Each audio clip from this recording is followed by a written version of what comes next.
안녕하세요. 저는 평소 사연 열차를 즐겨 듣는 애청자입니다. 평소 사연을 즐겨 들으며 저의 이혼을 떠올리곤 했는데요. 사연을 듣다 보면 정말 별의별 사연들이 다 있더라고요. 어떤 사연은 정말 현실에서 저런 일이 다 있단 말이야? 하며 놀라움을 금치 못하며 듣곤 했는데 생각해보니 제 사연도 참 별의별 사연이더라고요. 저의 이혼 사실을 아는 사람들이 간혹 이혼 사유를 물어오면 성격 차이라고 했었어요. 차마 입 밖으로 꺼내기도 싫을 뿐더러 믿지도 못할 것 같아서요. 그렇게 꼭꼭 숨겨뒀던 이혼 이야기를 오늘 풀어보려고 합니다. 저와 남편은 3년 동안 연애를 하고 자연스럽게 결혼까지 이어진 부부였어요. 남편에겐 형이 있었는데 시숙 역시 결혼을 한 상태였죠. 형님 되는 사람은 시숙과 10살이나 차이 나는 부부였어요. 그렇다 보니 형님은 저보다도 4살이나 어렸고 처음엔 그런 형님에게 형님 소리가 안 나와서 고생했던 기억이 있네요. 하지만 그것도 잠깐이었어요. 입에 붙으니 그 형님 소리도 곧잘 나오고 집안 행사 때 빼곤 마주칠 일도 거의 없어 형님으로 모시는 것에 대해서는 별로 반감 같은 건 없었어요. 그러던 어느 날 퇴근하고 돌아온 남편이 유난히 기분이 좋더라고요. 여보, 오늘 기분 좋아 보인다. 회사에서 좋은 일 있었어? 응? 아니, 들어오는 길에 형한테 연락이 왔는데 우리 집 근처로 이사 온다네. 걸어서 5분 거리 정도에 있는 땡땡 아파트 있잖아. 아, 거기? 그런데 갑자기 이사는 왜? 내년에 기훈이 초등학교 들어가잖아. 학군 때문에 이사한다나 봐. 아, 그렇구나. 어찌됐든 당신은 좋겠네. 틈만 나면 조카 보고 싶다고 노래를 부르더니. 앞으로는 지금보단 자주 볼 수 있겠다. 남편은 기뻐했고 전 대수롭지 않게 생각했어요. 형님네가 이사를 오든 말든 제가 관여할 바도 아니고 저에게 해가 될 것도 아니었으니까요. 그냥 그런가 보다 했어요. 하지만 정말 예상도 못했던 일이 생겨나더라고요. 저는 그 당시 임신 준비를 하기 위해 일을 쉬고 있었어요. 직업 특성상 외근도 많을 뿐더러 무거운 물건을 자주 들어야 하는 일이라 아무래도 임신 준비를 하며 일을 병행하기엔 힘들겠다는 생각이 들었기 때문이었어요. 그렇게 일을 쉬는 와중 형님의 취업 소식이 들려왔고 무리해서 이사를 했다는 걸 잘 알던 터라 잘된 일이라고 생각했어요. 그런데 어느 날 갑자기 형님에게서 전화가 오는 것이 아니겠어요?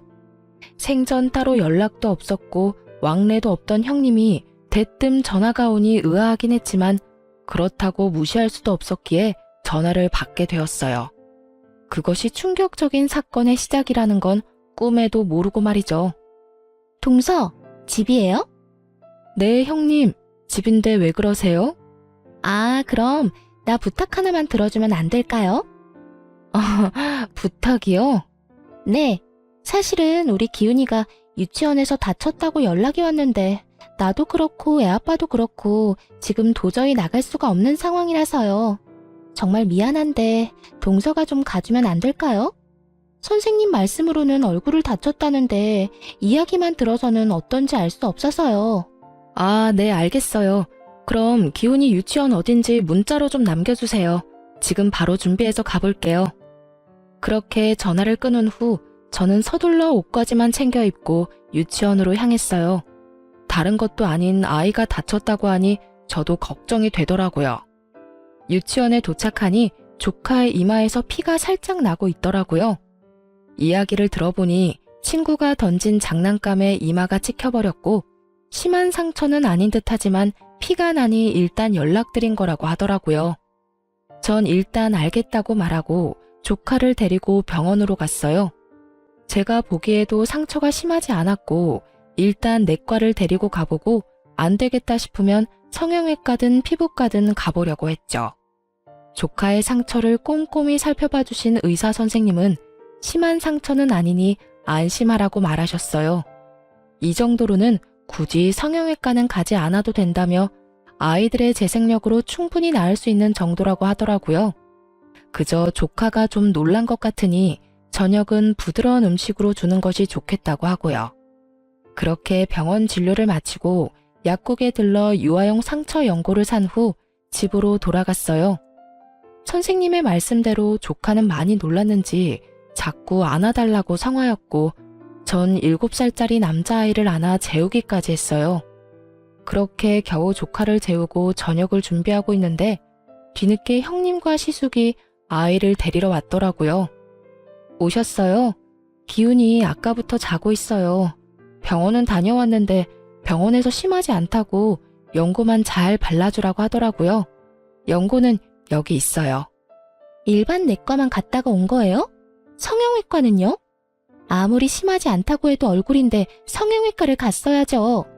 왜 성형외과는 다녀오지 않았냐며 다짜고짜 따지는 형님을 보는데 참 어이가 없더라고요. 아니, 이럴 땐 고맙다, 미안하다, 오늘 고생이 많았다가 먼저 아닌가요? 제 심정 같았으면 당장이라도 쏘아붙이고 싶은 걸 겨우 참고서 상황을 전해주었죠. 그게 의사 선생님이 상처가 심하지 않다고 굳이 성형외과나 피부과는 가지 않아도 된다고 하더라고요. 애들 재생력이 생각보다 좋아서 이 정도 상처는 충분히 자연 치유가 가능하다고요. 그래서 그냥 집으로 왔어요. 기훈이도 워낙 칭얼거리기도 하고 집에 와서도 많이 놀랐는지 계속 안아달라고 해서 안아재우기도 했고요. 이 정도 설명이면 알아들었겠지 했는데 형님은 제 말을 전혀 알아듣지 못한 눈치더라고요. 아니, 아예 들을 생각이 없는 사람처럼 보이더군요.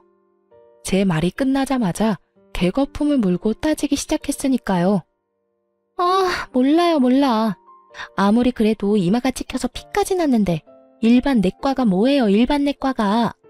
내가 전화로 그렇게까지 부탁했는데 정말 너무한 거 아니에요? 그래요, 재수씨. 이번 일은 저도 재수씨한테 좀 섭섭하네요. 형님에 이어 시숙까지 저에게 따지고 드는데 정말 억울해서 돌아버리겠더라고요. 이러려고 시간 내서 부탁을 들어준 것이 아닌데 짜증도 나고요.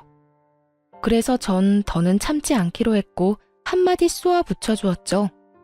아니, 기껏 부탁해서 도와줬더니 고맙다는 말은커녕 이런 식으로 사람 몰아붙이는 거 아니죠. 더는 할 말도 없고 듣고 싶은 말도 없어서 그러는데 이제 돌아가 주실래요? 뭐요? 동서 진짜 너무하네. 지금 사과받아야 할 사람이 누군데? 자기 자식 아니라고 대충 병원이나 데리고 가놓고 내 입에서 고맙다는 말을 기대하는 거예요? 정말 해도 해도 너무하네. 혹시라도 우리 아들 이마에 흉이라도 지는 날엔 동서가 다 책임져야 할 거예요. 알겠어요? 그렇게 흉터가 걱정이면 이러고 있을 시간에 성형외과에 데리고 가면 되지. 왜 엄한 사람한테 책임 전가를 해요? 지금이라도 데리고 가요. 야간 진료하는 데 많다고요.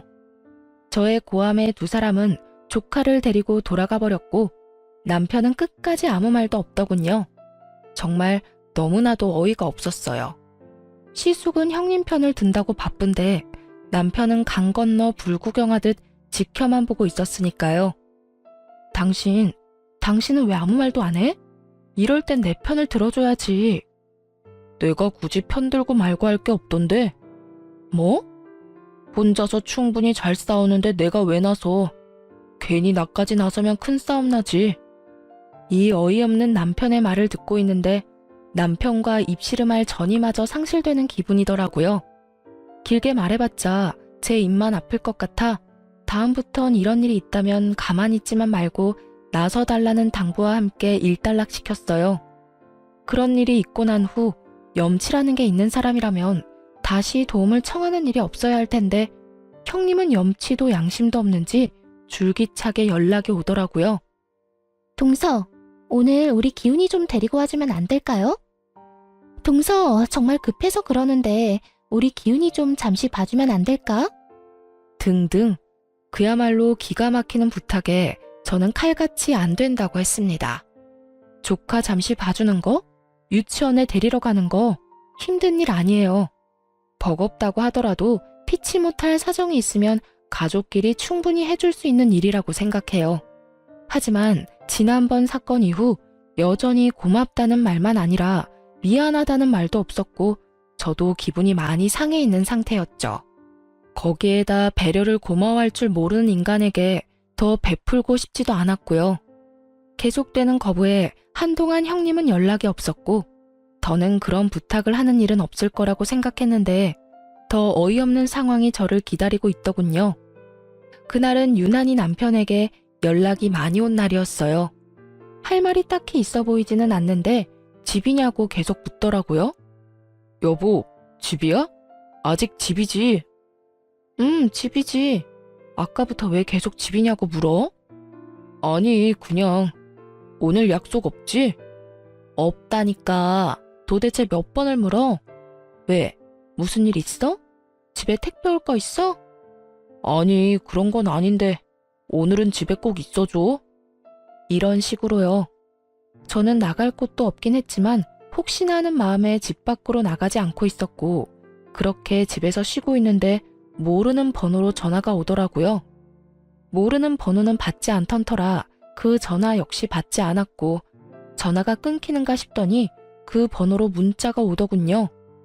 의아한 마음에 문자를 확인했고 그 전화번호의 주인공은 다름 아닌 조카 유치원의 선생님이었어요. 집 앞에 하원 차량이 도착했으니 빨리 나와달라는 연락이더군요. 다른 아이들도 함께 기다리고 있으니 서둘러 달라는 말과 함께요. 이게 도대체 무슨 상황인가 싶더군요. 문자를 잘못 보냈다고 생각하기엔 조카의 이름이 맞았고 도착했다며 함께 보내온 사진이 저희 집 앞이 확실했기에 불이 나게 집 앞으로 나갔어요. 그곳엔 유치원 버스 앞에 서 있는 조카가 있었고 일단 조카를 맞이하긴 했지만 그 모든 상황이 참 당황스럽더라고요. 상황 파악이 되지 않은 저는 이게 어떻게 된 일인지 선생님께 물었어요. 저기 선생님, 기훈이가 왜 여기서 내리는 걸까요? 전달 못 받으셨어요? 기훈이 어머님께서 앞으로 기훈이 여기서 내리면 된다고 하셨는데요. 기훈이 삼촌 집이라고 하던데 아닌가요? 맞긴 한데 전달받은 게 없어서요. 일단 알겠습니다. 그 순간 딱 한 가지는 알겠더군요. 다른 건 몰라도 남편 역시 이 일에 개입이 되었다는 사실을요. 남편의 도움 없이는 이루어질 수 없는 작전일 뿐만 아니라 온종일 남편이 전화를 해댔으니 틀림없이 남편이 스파의 짓을 했음이 분명했어요. 저는 끓어오르는 화를 누르며 일단 조카를 데리고 집으로 들어갔어요. 말이야 바른말이라고 아이에게 죄는 없으니까요. 그렇게 전 조카의 간식과 저녁까지 챙겨 먹이며 형님과 시숙을 기다렸어요. 하지만 9시가 넘는 시간까지 두 사람은 연락 한 통 없이 오지 않더라고요. 물론 제 전화를 받지도 않고요. 저의 분노는 극에 달해갔고 10시가 다 되어갈 때 술에 취한 남편이 들어오는군요. 비틀거리는 꼴을 보고 있는데 정말 화가 머리끝까지 치솟아 노발대발하며 남편에게 물었어요. 도대체 이게 무슨 일이야? 왜 이제 와? 내가 얼마나 황당했는지 알아? 뭐가? 왜? 무슨 일 있어?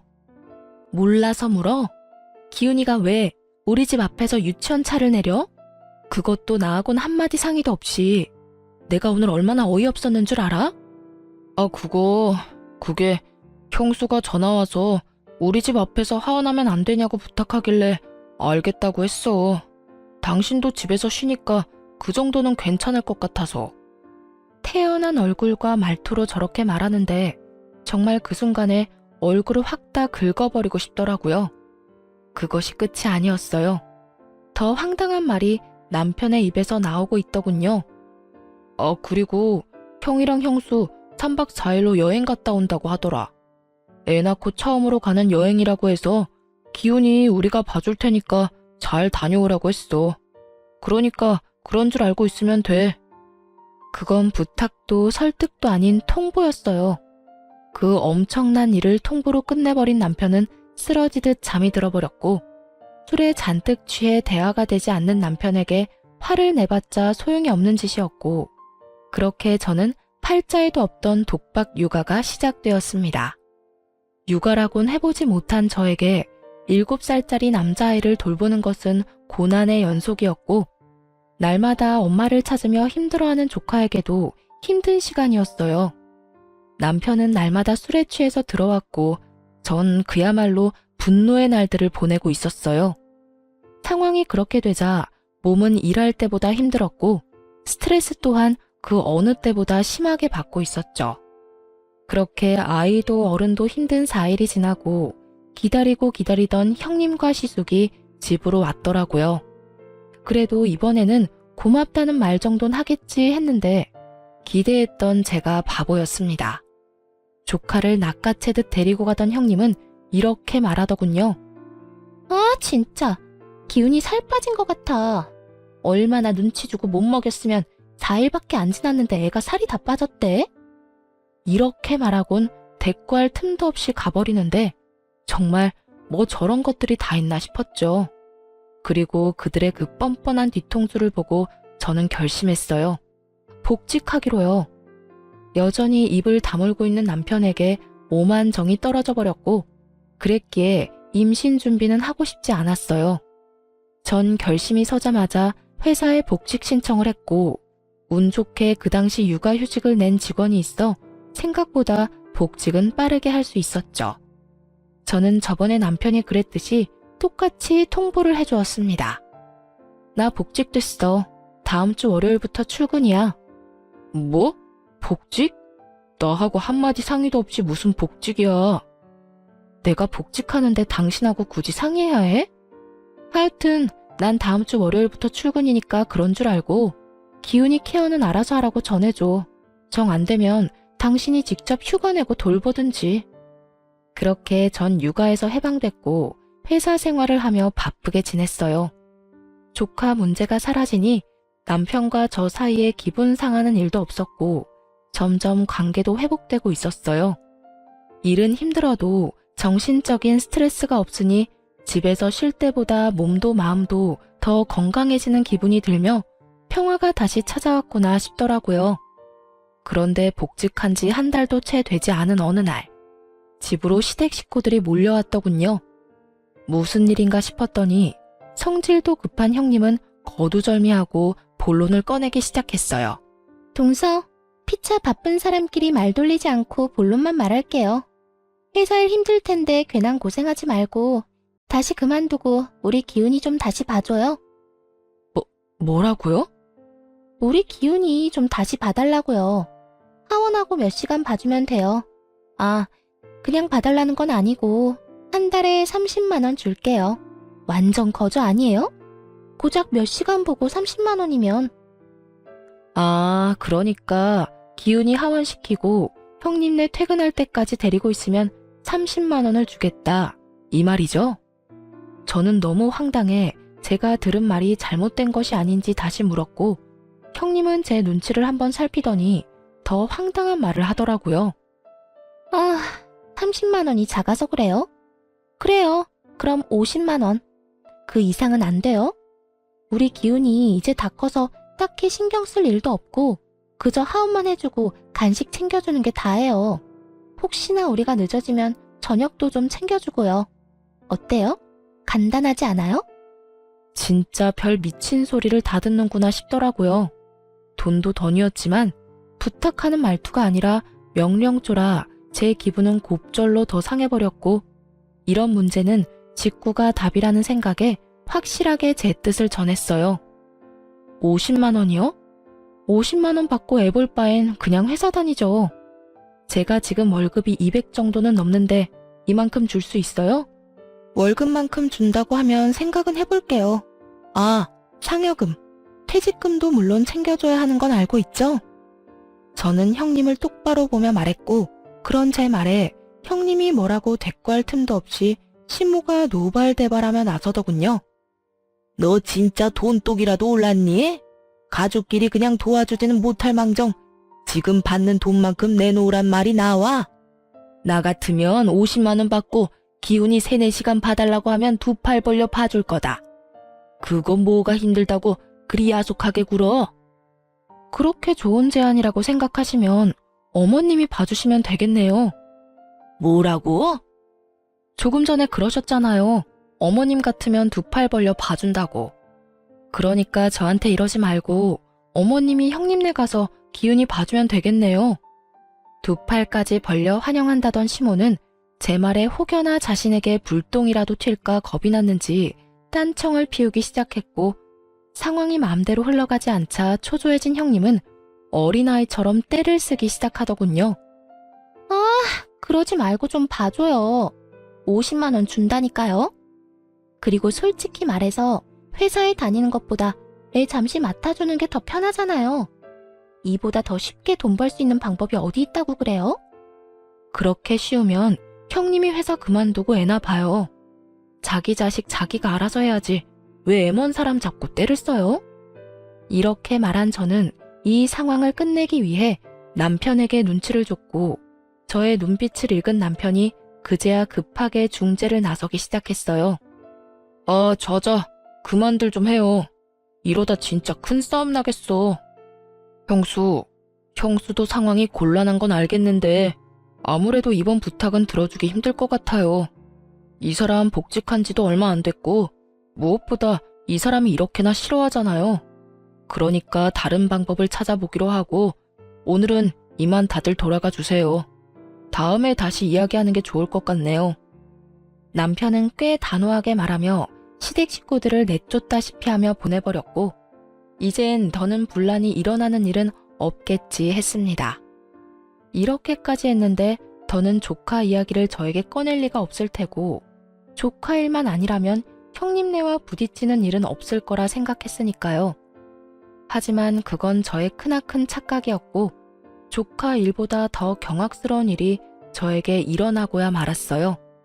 그날은 다름 아닌 친정엄마의 생신이었고, 늘 그랬듯이 남편과 함께 엄마를 만나기 위해 집을 나서려는 순간이었어요. 그런데 남편에게 전화가 한 통 오더라고요. 왜? 무슨 일 있어? 그게 회사에 급한 일이 생겨서 지금 가봐야 할 것 같아. 어떡하지? 어떡하긴 하는 수 없지. 얼른 가봐. 미안해. 장모님께도 죄송하다고 전해주고. 그렇게 남편은 떠나버리고 섭섭한 마음이 들긴 했지만 남편의 얼굴이 심상치 않기도 했고, 무엇보다 회사 일이 그렇다는데 제가 뭐라고 하겠어요? 가라고 하는 수밖에요. 사정을 전해들은 엄마는 괜찮다며 별 수 없다고는 하셨지만 내심 섭섭해 보여 제 마음이 좋지 않더라고요.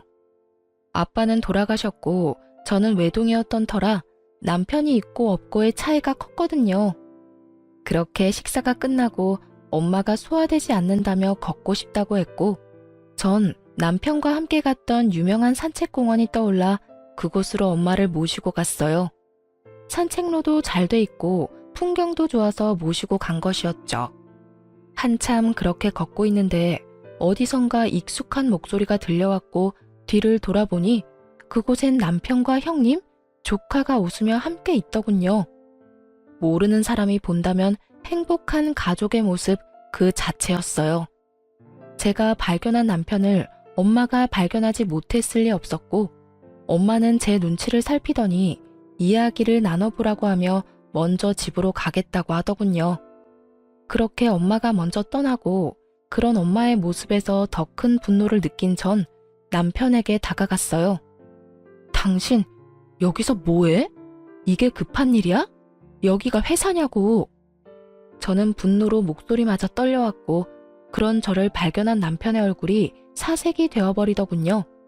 그리고 그 입에서 나온 말들은 정말이지 가관이었어요.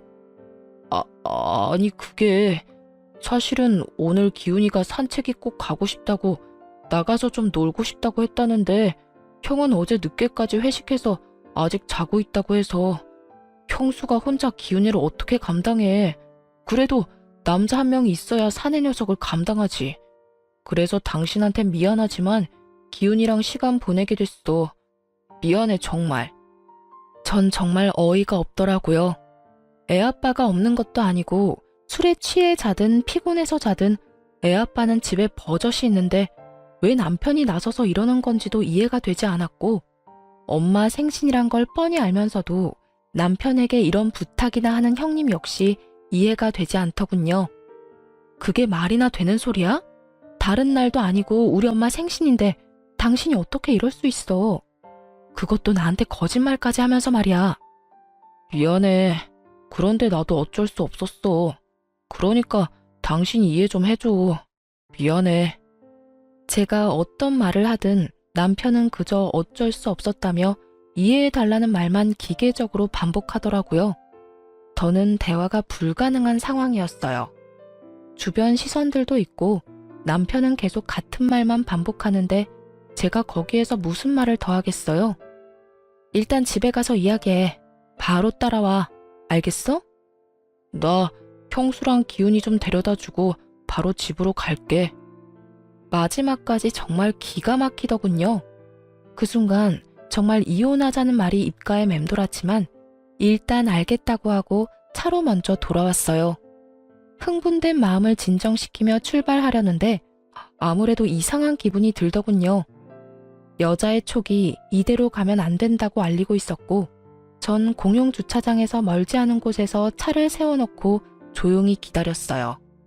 이윽고 주차장으로 걸어오는 세 사람을 발견한 순간 전 정말 제 눈을 의심했습니다. 남편의 한 손은 잠이 든 조카를 안고 있었고 한 손은 형님의 손을 잡고 있더군요. 그 장면을 보는데 정말 피눈물이 난다는 심정이 무엇인지 알겠더라고요.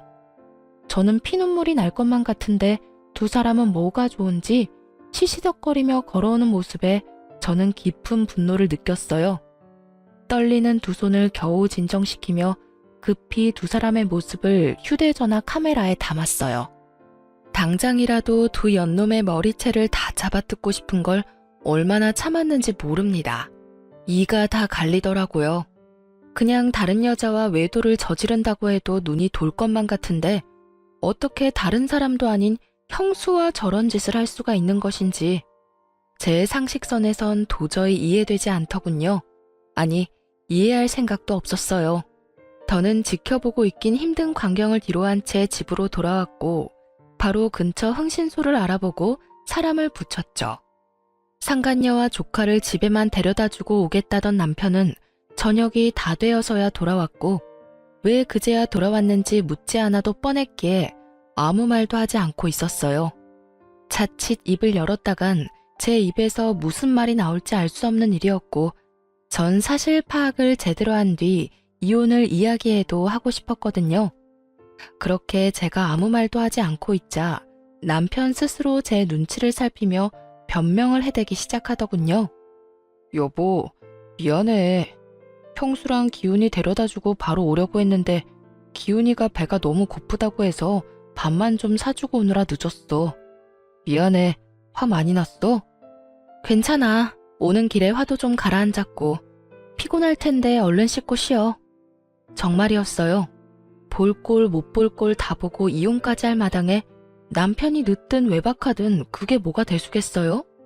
그날 이후 전 남편과 말을 섞지 않았고 오직 흥신소의 연락을 기다리며 이혼을 준비했습니다. 처음엔 두 사람의 사진을 시숙에게 보여주며 모든 사실을 미리 알릴까 싶기도 했지만 혹시 모르는 상황에 시숙에게도 일단 알리지 않았어요. 저는 일단 남편 몰래 집을 부동산에 내놓고 짐도 조금씩 친정에 가져다 두었죠. 그리곤 증거는 사진 한 장이 다였지만 변호사를 만나 상담을 진행하며 이혼을 준비했고 그렇게 바쁜 시간을 보내고 있으니 흥신소에서 연락이 왔더군요. 두 사람은 1년 전쯤부터 만나왔고 그 시기는 저희 집 근처로 이사 오기 전이더군요. 평소 대부분 칼퇴근을 하던 남편이었던지라 도대체 언제 만나나 싶었더니 주로 점심시간에 만나 시간을 보내고 있었더군요. 그 짧은 시간에 할 건 다 하고 다니는 꼴을 보니 참 대단하다 싶었어요. 이보다 더 놀라운 사실은 형님에게 다른 남자가 또 있다는 사실이었어요. 무슨 연유인지는 모르나 형님은 그 남자에게 돈을 퍼다 주고 있었고 그 돈 중엔 당연하게 제 남편 돈도 있었죠. 남편은 상간녀에게 돈을 주고 상간녀는 그 남자에게 돈을 주고 그야말로 완벽한 먹이사슬의 모습 아닌가요? 전 모든 증거를 챙겨 시숙을 만났고 혹시나 모르는 심정으로 남편의 칫솔까지 챙겨 시숙에게 건넸어요. 재수씨, 이게 다 뭔가요? 어떻게 말씀드려야 하나 고민 많이 했는데요. 아무래도 이런 문제는 빙빙 돌리는 것보다 직구가 답인 것 같아 그냥 말씀드릴게요. 형님이랑 제 남편 두 사람 만나고 있어요. 가족끼리 서로 돕자고 만나는 게 아니라 외도를 저지르고 있다고요. 그게 사실인가요? 네, 우연히 두 사람이 있는 걸 봤고 사람까지 붙여 알아봤어요. 증거들은 방금 드린 봉투 안에 다 들어있고요. 시기적으로 봤을 때 가능성은 희박하긴 하지만 만에 하나라도 모르는 일이니 남편 칫솔도 챙겨왔어요. 이거 가지고 유전자 검사해보세요. 아주버님도 해보시고요. 아무래도 기운이 아주버님 아들 아닌 것 같거든요. 시숙은 처음에 충격에 빠진 듯 하더니 이내 저에게 조금만 기다려달라고 하더라고요. 유전자 검사 결과가 나오면 그때 한 번에 다 터트리자고 했고 저 역시 그 의견에 동의했어요. 그렇게 시숙과 전 유전자 검사 결과를 기다렸죠. 그 결과는 정말 참담했어요. 유전자 검사 결과 시숙도 남편도 조카의 친부가 아니었습니다. 친부는 따로 있던 것이었고 발칙한 형님은 이 사실을 감쪽같이 숨기고 있었던 것이죠. 결과지를 받아든 시숙은 동생 역시 친부가 아니라는 사실에 안도하면서도 그 사실에 안도하는 자기 자신이 한심한지 허탈한 웃음을 보이더라고요. 저 역시 마찬가지였어요. 그래도 한때나마 사랑했던 인간이 그 정도 쓰레기는 아니라는 사실이 안심되었고 그 안심하는 저 자신이 죽도록 한심하더군요. 그러면서 한편으로 형님이 참 대단하다는 생각이 들더군요.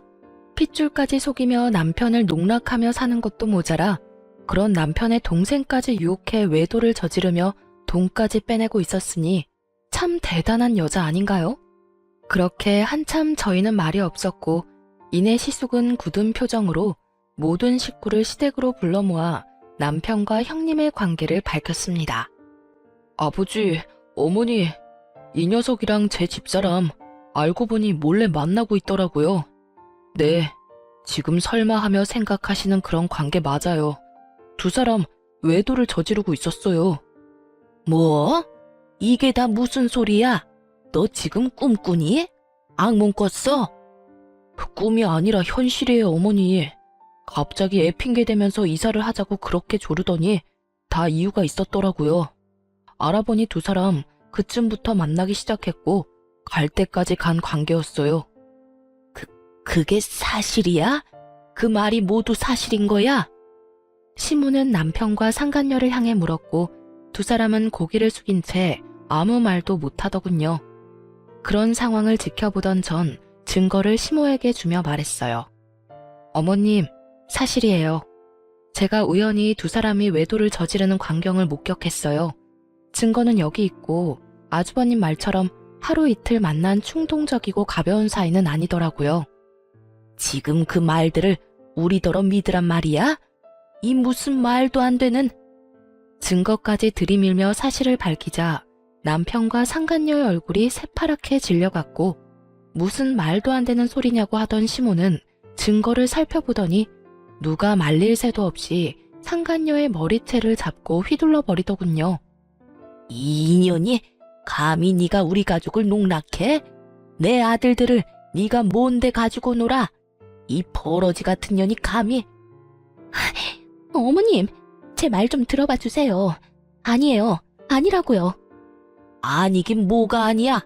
이렇게 버젓이 증거가 있는데 네가 다른 사람도 아니고 내 아들 둘을 농락해? 이 더러운 년 언제까지 속이려고 했어? 언제까지 속일 수 있을 거라 생각했어? 다 오해예요. 다 오해라고요. 뭐? 오해? 넌 눈이 없어? 이렇게나 증거가 명백한데 오해? 내 인연 오늘이 네 제삿날이다. 형님은 소리를 지르며 시모에게 당하고 있었고 그런 모습을 지켜보던 남편이 시모를 저지하고 나서더니 그래도 자기 내연녀라고 온몸으로 보호하고 나서더군요. 어머니, 이 사람한테 그러지 마세요. 제가 먼저 좋아했어요. 제가 먼저 만나고 싶다고 했다고요. 어쩌면 그 입에서 나오는 한마디 한마디가 그리도 주옥 같은지 그 눈물겨운 사랑을 응원해주고 싶은 심정이더군요. 그런 남편을 바라보는 저와 시숙은 그저 어이가 없었고 그 뒤로 흘러나오는 남편의 말은 더욱 주옥 같았습니다. 난 가족들하고 연을 끊는 한이 있어도 이 사람이랑 같이 살 거야. 나 이 사람 많이 사랑해. 이 사람 없으면 나 못 산다고. 그러니까 집에서 내쫓든 말든 알아서 하세요. 난 무슨 일이 있어도 이 사람이랑 같이 살 거야. 미친 소리를 하는 남편의 뺨을 시숙이 보란 듯이 날려버렸어요. 네가 어떻게 나한테 이럴 수가 있어? 잘못했다고 싹싹 빌지는 못할 망정. 뭐? 사랑? 같이 살고 싶어? 네가 어떻게 나한테 이럴 수가 있어? 가족보다 여자다. 이거야 지금? 형, 미안해.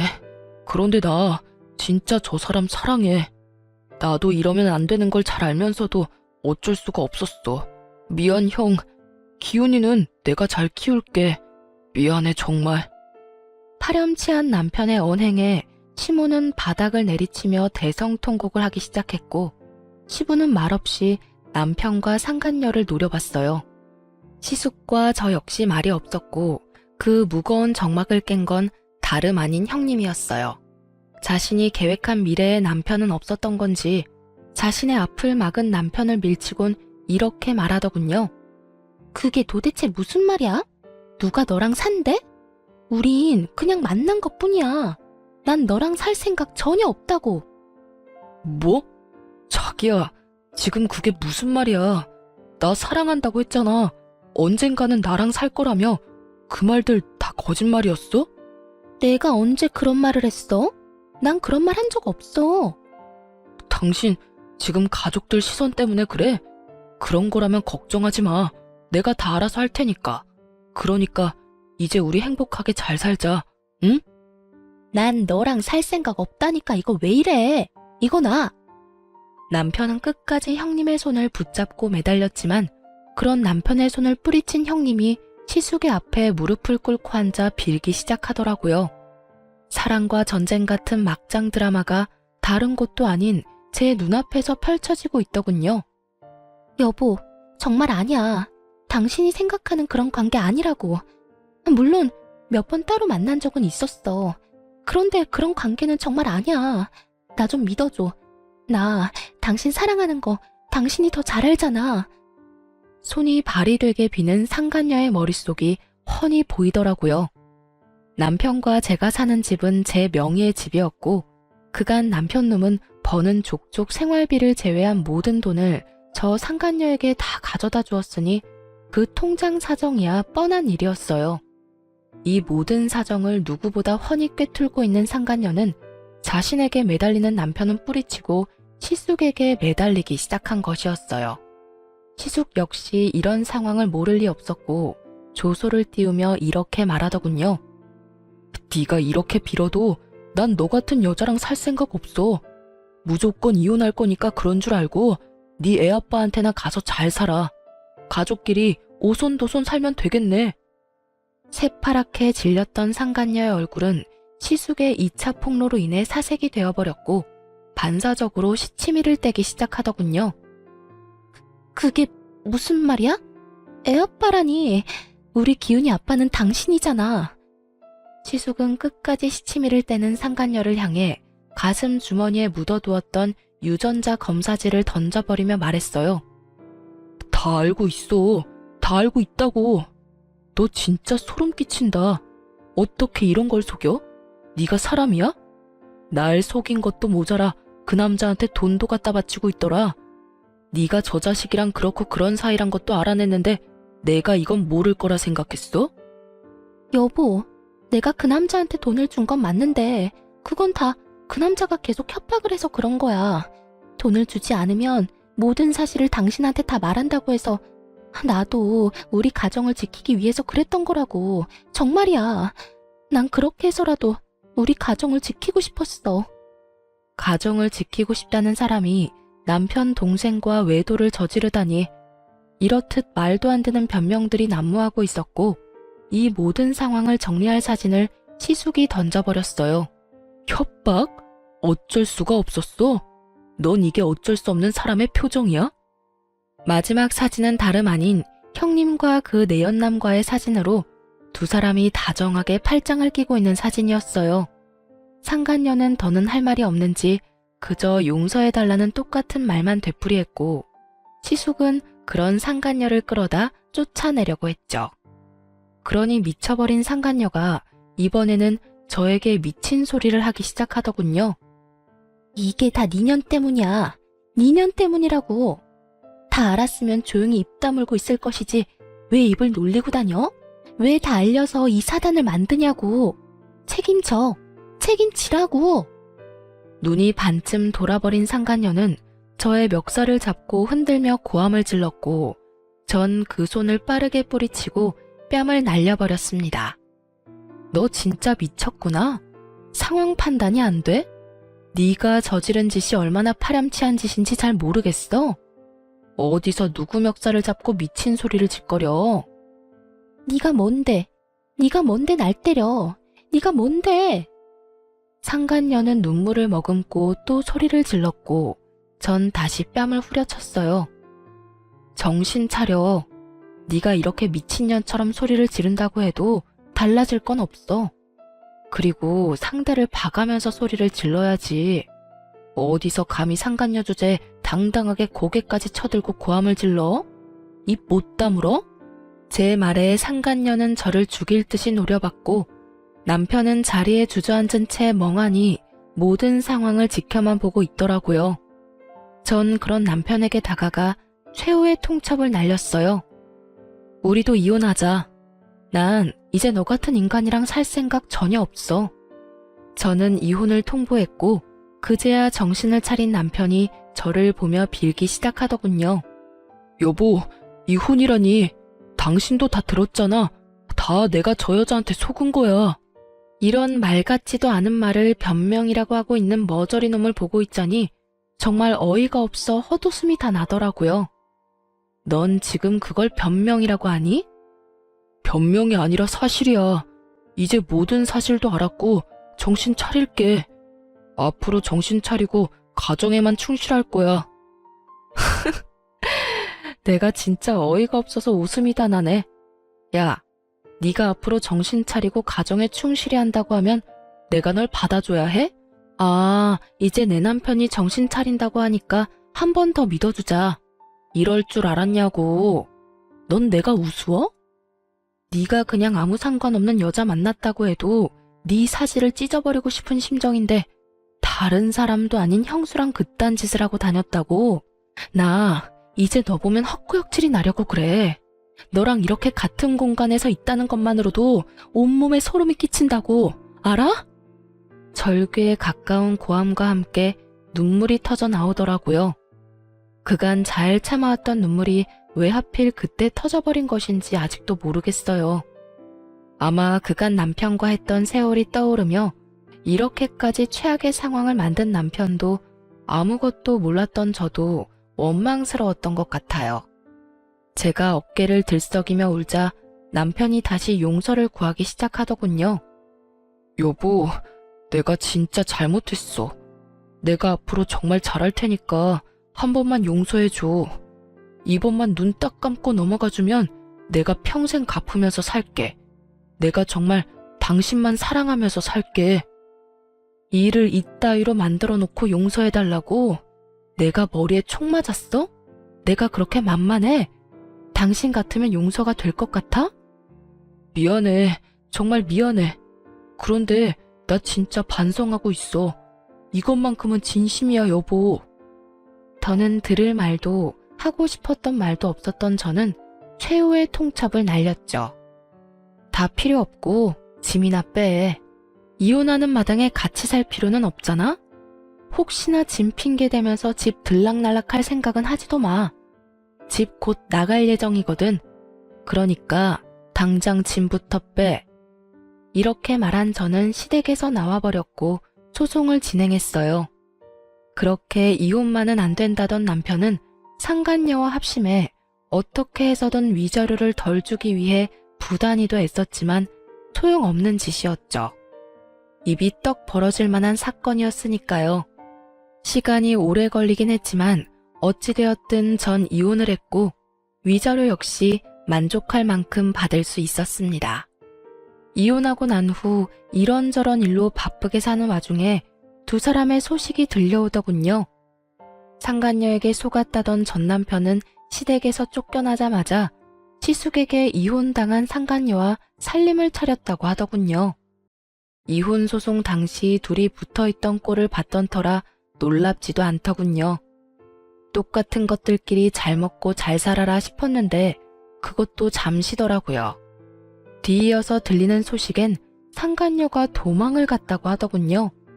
함께 살면서 전 남편을 꼬드겨 빚까지 내게 만들었고 그 돈을 홀라당 다 들고 도망을 가버렸다네요. 전 남편은 당연한 수순으로 빚쟁이가 되어버렸고요. 도망간 여자를 경찰에 신고까지 한 전 남편은 깊은 상심에 빠졌는지 회사도 가지 않고 폐인이 되었다고 하더군요. 한 명은 빚쟁이 폐인, 한 명은 애까지 데리고 도망치는 신세. 참 어울리는 결말이라고 생각했네요. 그렇게 전 그 소식을 마지막으로 그 경악스럽던 일들에서 벗어날 수 있었습니다. 다행스럽게 전 남편은 마지막 염치라는 것은 있는지 저를 찾아오거나 하는 일은 없었어요. 그 후 전 회사에 다니며 그저 평범하게 지내고 있어요. 평일엔 일하고 주말엔 취미 생활을 하면서요. 워낙 이혼 사유가 충격적이라 앞으로 결혼 생각은 없네요. 제가 이런 의견을 말하면 주변에서 사람 일은 모르는 거라며 하곤 하는데요. 전 아직까진 사람에 대한 믿음 자체가 사라진 상태라 이런 상태에서 누굴 만난다는 게 저뿐 아니라 상대방한테도 좋은 선택은 아닌 것 같거든요. 그래서 결혼뿐 아니라 연애 생각도 없는 상태입니다. 요즘에 전 일과 취미 생활에 몰두하고 있어요. 요즘에 새로 생긴 취미는 등산인데요. 혼자 산을 타도 이상하지 않기도 하고 정상까지 다다르고 나면 그 성취감이라는 게 정말 말도 못하게 높더라고요. 그래서 요즘엔 쉬는 날이면 산을 타며 좋은 공기 마시고 오네요. 이렇게 보니 저한테 참 많은 일이 있었네요. 앞으로는 저의 삶에 집중하는 그런 인생을 살아보려고 합니다. 저의 긴 사연 들어주신 여러분, 감사합니다. 좋은 하루 보내세요.